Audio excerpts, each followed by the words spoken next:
Remember when legalizing weed felt about as likely as finding a unicorn riding a Roomba through Times Square? It sounds ridiculous now, but not too long ago, the idea of legal weed was pure science fiction. Back then, the mere mention of marijuana reform would send politicians and news anchors into a frenzy, warning us of impending doom and chaos. They filled the airwaves with dire predictions, painting vivid pictures of society unraveling at the seams. Every press conference and news segment seemed to suggest that legalizing weed would open the floodgates to a tidal wave of crime and disorder. We were told to brace ourselves for weed-fueled crime waves crashing over our cities. The warnings were almost cartoonish. Blood in the streets, hordes of reefer-crazed zombies, and people hotboxing phone booths. Because yes, those were still around. The message was clear. Legal weed meant chaos. Looking back, it's almost comical. The fear-mongering was so over the top you had to wonder if the people making these predictions were high on something a lot stronger than weed. But here's the twist. Reality didn't play along with their script. The truth is, legal weed hasn't turned our cities into scenes from Escape from New York. In fact, in many places, crime rates have actually dropped or stayed the same. Families stroll through parks, city streets are as calm as ever, and the predicted chaos, nowhere to be found. Turns out fear-mongering isn't the best way to make policy after all. So buckle up, buttercups, because we're about to dive into the wonderful world of legal weed. We'll explore why all those scary stories were about as accurate as a weather forecast from a magic 8-ball, and why the truth is a lot more interesting than the myth. Before Colorado took the plunge into the deep end of the legal weed pool, politicians were busy stockpiling Just Say No pamphlets and building bigger jails. They swore up and down that legalizing the devil's lettuce would unleash a crime tsunami. They warned of increased theft, violence, and public intoxication. Some even suggested that legal weed would somehow turn our children into pot-smoking delinquents who spent their days vandalizing retirement homes and stealing Werther's originals. It was a masterclass in fear-mongering, the kind of rhetoric that would make even the most level-headed citizen consider investing in a panic room and a lifetime supply of canned goods. But here's the thing. They were wrong, dead wrong, like predicting the New England Patriots will win the Super Bowl every year wrong.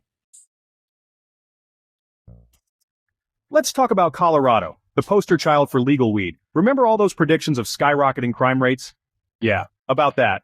Turns out, the only thing higher than Colorado's Rocky Mountains is the amount of BS those predictions were peddling. According to the FBI's own data, violent crime in Colorado actually decreased in the years following legalization. Property crime saw a slight dip too. It's almost like legal weed didn't magically turn law-abiding citizens into hardened criminals overnight. And it's not just Colorado. Studies have shown similar results in other states that have legalized recreational weed. Turns out, when you take a common-sense approach to cannabis, the world doesn't end. Who knew? Here's a fun fact. When you legalize weed, you know what happens? Drug arrests plummet. Seriously, the numbers drop off a cliff. Suddenly, thousands of people who would have been caught up in the criminal justice system for something as simple as possessing a plant are no longer facing charges, court dates, or jail time. That's a huge shift, not just for individuals, but for entire communities. It's almost like arresting people for possessing a plant wasn't the best use of law enforcement resources in the first place. Think about it. Police officers can now spend their time on things that actually matter, instead of paperwork and processing for minor offenses. And with fewer people getting busted for weed, guess what else happens?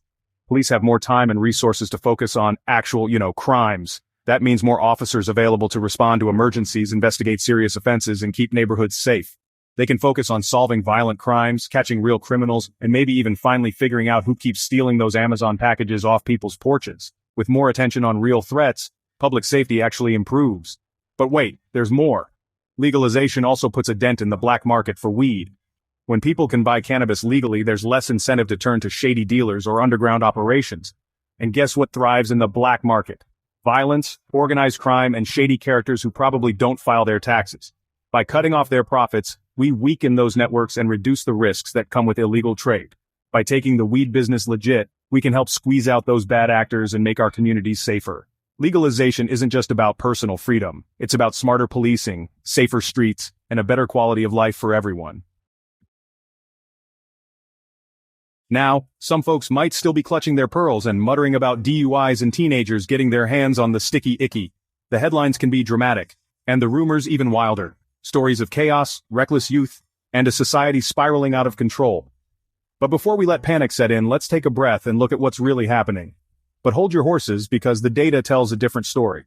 When researchers actually dig into the numbers, the reality is far less sensational than the myths would have you believe. Instead of a crisis, we see a pattern that's surprisingly steady. While it's true that driving under the influence of anything is a terrible idea, seriously, don't do it. Studies have shown no significant increase in DUI crashes in states that legalized weed. In fact, some places have even seen a slight decrease in alcohol-related accidents, suggesting that legalization hasn't made our roads any more dangerous. And as for those fears of a generation of pot-addled teenagers, the idea that legalization would unleash a wave of teen drug use just hasn't panned out. Well, teen marijuana use has actually remained relatively stable in the era of legalization. Surveys show that most teens are more interested in their phones, social media, and hanging out with friends than experimenting with cannabis. The big spike in use that some predicted, it simply never happened.